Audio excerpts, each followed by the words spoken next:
আমার আশেপাশে যতগুলো ঘর আছে সবগুলোই মাটির বাড়ি। এটা হচ্ছে দোতলা, আমার পিছনে যেটা আছে এটা তিনতলা মনে হয় না। আমরা এখন এই ঘরের মধ্যে যাব, এটা দেখবো পুরোটা আর কি।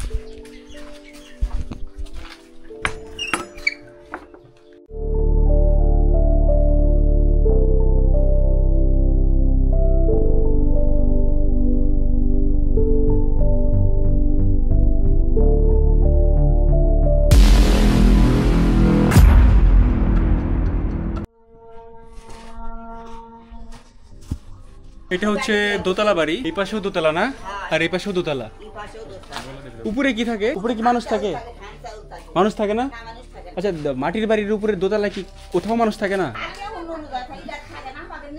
লোকজন তো নাই আর কি, বিয়ে শাদী হইলে তখন বা লোকজন একটু বেশি হইলে তখন। তার মানে এই এলাকার যত দোতলা মাটির বাড়ি আছে সব জায়গায় আই থিঙ্ক গোডাউন করে রাখে আর কি, গুদাম ঘর করে রাখে। বেসিক্যালি মাটির বাড়ির ইতিহাস অনেক প্রাচীন এবং মানব সভ্যতার শুরু থেকেই এর শিকড় খুঁজে পাওয়া যায়। প্রাচীন মেসোপটেমিয়া, মিশর, ভারত, চীন এবং আফ্রিকার বিভিন্ন জায়গায় হাজার হাজার বছর আগে থেকেই মানুষ মাটির ঘর তৈরি করত। মাটির ঘর তৈরির মূল উপাদান হলো কাদা, খড় এবং পানি। এই তিনটির মিশ্রণকে বলা হয় অ্যাডোর, যা শুকিয়ে অনেক শক্ত হয়ে যায়। বাংলাদেশের গ্রামীণ অঞ্চলে মাটির বাড়ি শত শত বছর ধরে প্রচলিত, যদিও এখন নগরায়নের ইট, বালু, সিমেন্টের আস্তরণে হারিয়ে যাচ্ছে আমাদের সেই পুরনো ঐতিহ্য। তবে বগুড়ার নন্দীগ্রাম উপজেলার নিমাই দিঘি গ্রাম যেন ঠিক বিপরীত, যেখানে রয়েছে 2 তলা 3 তলা বিশিষ্ট মাটির ঘর। আমরা আরো এক্সপ্লোর করার জন্য দোতলা বিশিষ্ট মাটির ঘরটিতে প্রবেশ করব। এটা হচ্ছে সুন্দর একটা ঘর, মাটির করা একদম সম্পূর্ণ, আর এইদিকে আলপনা করা, পুরোটা ঘর আলপনা করা। এখন আধুনিক যে বাড়িগুলো আছে টাইলস করা, সেই ঘরগুলো অনেক বেশি ঠান্ডা লাগতেছে। ঠান্ডা না? অনেক বেশি ঠান্ডা। উপরে এটা কি? এটা তালা বলে তালে গাছের কাঠ আর বাঁশ দিয়ে। আচ্ছা আচ্ছা, উপরে যেটা আছে এটা হচ্ছে কাঠ এবং মাটি দিয়ে হচ্ছে তৈরি করা। এখানে ফাঁকা জায়গা দেখতে পাচ্ছি, এর ভিতরে হয়তোবা ধান চাল কিছু রাখে আর কি, আলু সরিষা মানে গুদাম করে রাখে, নির্দিষ্ট তাপমাত্রায় থাকে। এটা পুরোটা এক মাটির ঘর। সো আমরা বাইরে যাব। এই যে উপরে হচ্ছে দোতলা আর কি, দোতলায় যদি জনসংখ্যা বেশি হয় একটা বাড়িতে তখন হচ্ছে মানুষ থাকে।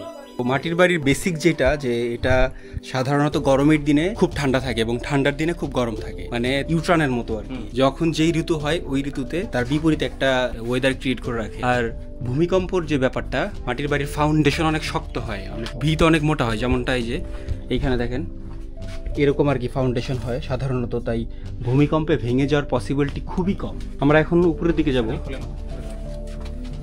করবো না আমি।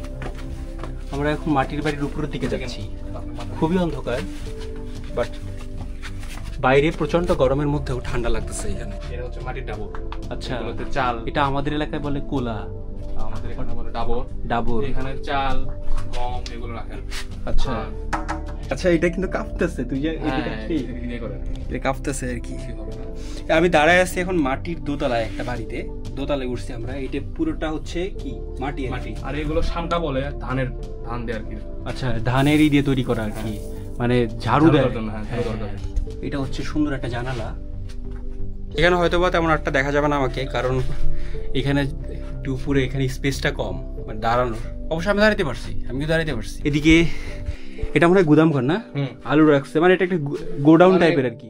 এই এলাকায় মাটির বাড়ির প্রচলন ঠিক কখন থেকে শুরু হয়েছে তার সুনির্দিষ্ট কোনো ইতিহাস সম্পর্কে ধারণা পাওয়া যায় না। সবাই ঘুরে ফিরে তাদের পূর্বপুরুষদের কথা বলছিল। তবে যাই হোক, এই অঞ্চলে মাটির ঘর নির্মাণের ঐতিহ্য দীর্ঘদিনের, যা স্থানীয় পরিবেশ এবং সংস্কৃতির সাথে গভীরভাবে সংযুক্ত। আজকের ভিডিও শেষ হচ্ছে এখানেই। খুব শীঘ্রই বাংলাদেশের বিভিন্ন জেলার আরো নতুন নতুন ভিডিও আসবে। ততক্ষণ পর্যন্ত আপনারা পাশে থাকুন, সাথে থাকুন। আজকের মতো আল্লাহ হাফেজ।